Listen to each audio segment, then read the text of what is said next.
Soyez les bienvenus. Nous allons voir dans cette vidéo le concept de la situation didactique.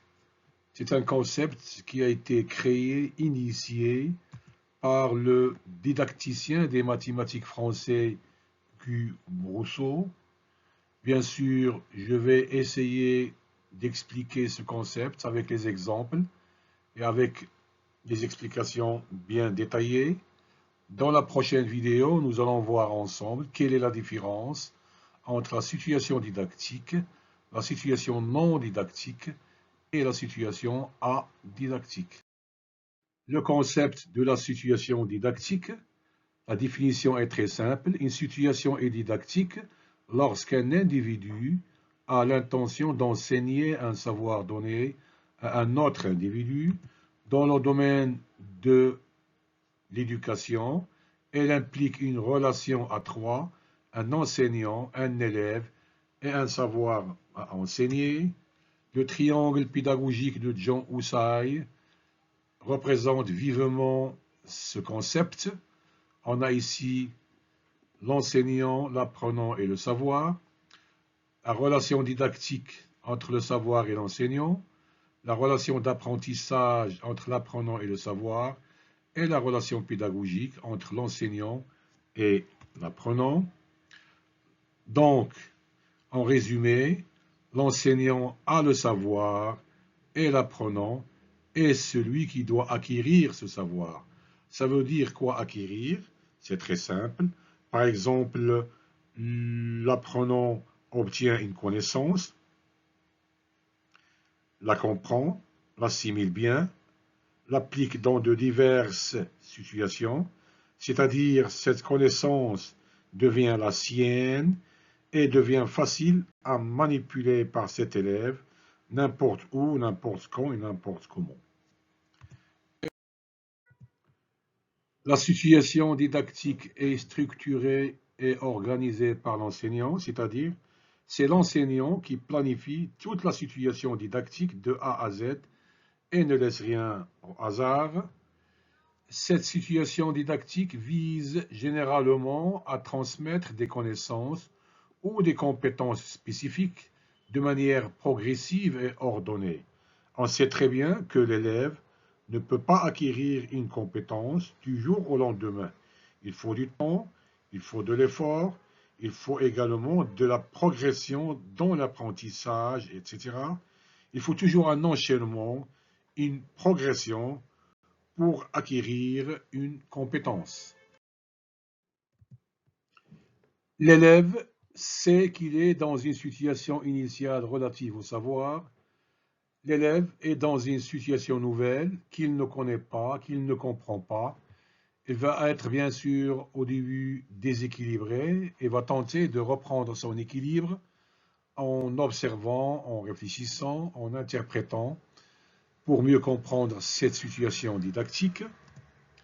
L'enseignant veut transformer cette situation initiale en une situation finale visée, c'est-à-dire la situation finale ici, c'est tout simplement les objectifs fixés auparavant par l'enseignant et qui doivent être atteints par l'élève. Si l'enseignant se retire, l'apprenant doit pouvoir maintenir sa relation au savoir hors de la présence de l'enseignant, c'est-à-dire, une fois la situation finale atteinte, l'élève ne doit plus dépendre de son enseignant. Il doit être autonome, indépendant, en pouvant affronter des situations similaires ou des situations qui sont proches de la situation atteinte. Et enfin, cette situation didactique est régie par un contrat didactique en général implicite entre l'enseignant et l'élève. Ça veut dire quoi implicite?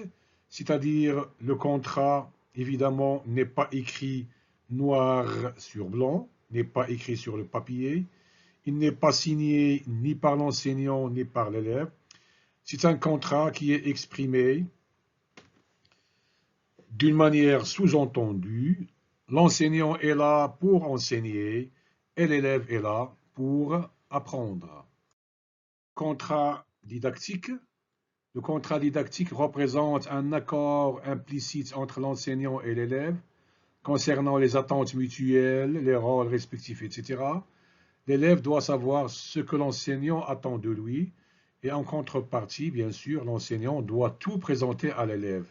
La planification des cours, les objectifs fixés, les compétences visées, les méthodes d'enseignement, les modes d'évaluation avec les critères, bien sûr, les temps des vacances, les dates des contrôles et des examens, etc. Ce que l'enseignant doit attendre de l'élève, le respect, la responsabilité, l'assiduité, le sérieux, la participation, l'anticipation, l'implication dans les apprentissages, etc. Le contrat didactique, c'est tout simplement les devoirs et les droits de l'enseignant et de l'élève à propos de la situation didactique.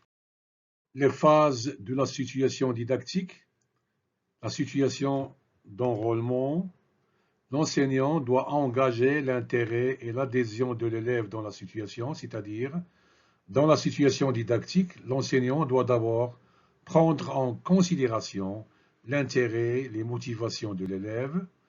La situation doit contenir des éléments qui vont stimuler, motiver l'élève pour le pousser à se responsabiliser, à s'impliquer davantage dans la situation didactique.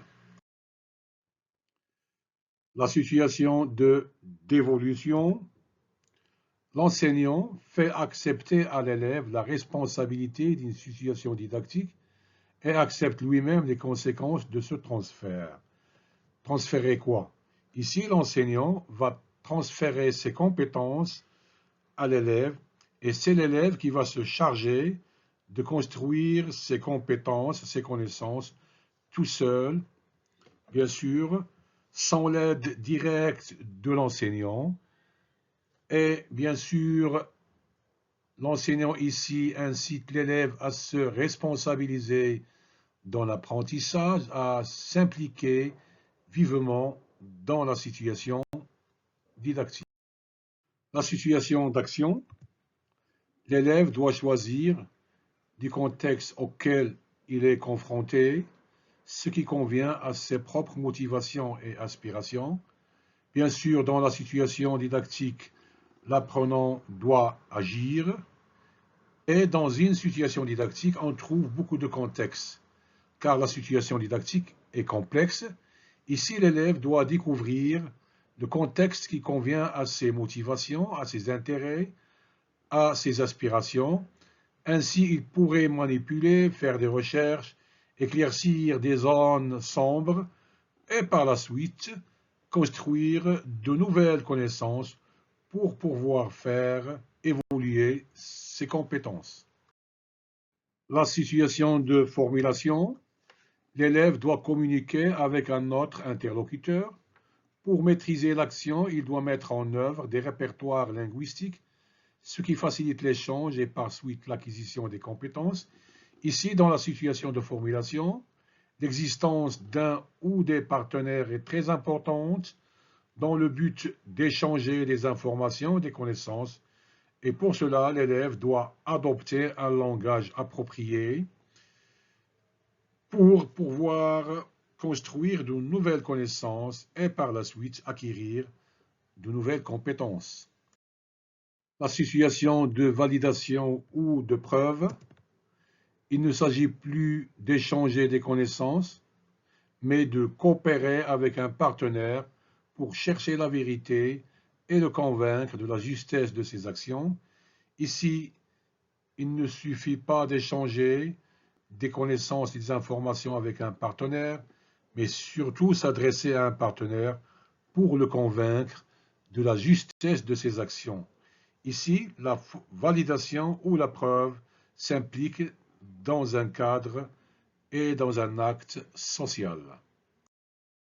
Les caractéristiques de la situation didactique, la structuration.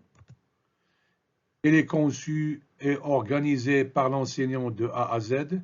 Celui-ci détermine les objectifs d'apprentissage, les compétences visées, le contenu à enseigner, les méthodes pédagogiques à utiliser, les modes d'évaluation, etc. la transmission de connaissances ou de compétences.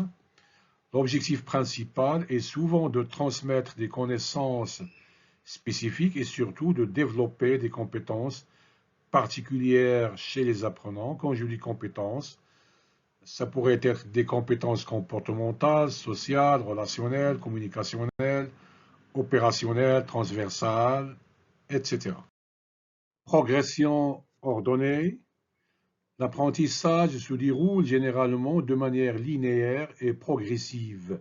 Les étapes sont planifiées pour guider les apprenants à travers le contenu, souvent du simple au complexe. La planification doit être progressive, car pour acquérir une compétence générale, il faut d'abord acquérir des sous-compétences, et ceci requiert du temps, de la progression, un enchaînement, etc. On ne peut pas acquérir une compétence du jour au lendemain. Donc il faut un enchaînement, une progression et du temps, bien sûr. Évaluation structurée. Les critères d'évaluation sont clairs et définis à l'avance. Les apprenants sont évalués selon des standards établis par l'enseignant en fonction des objectifs fixés.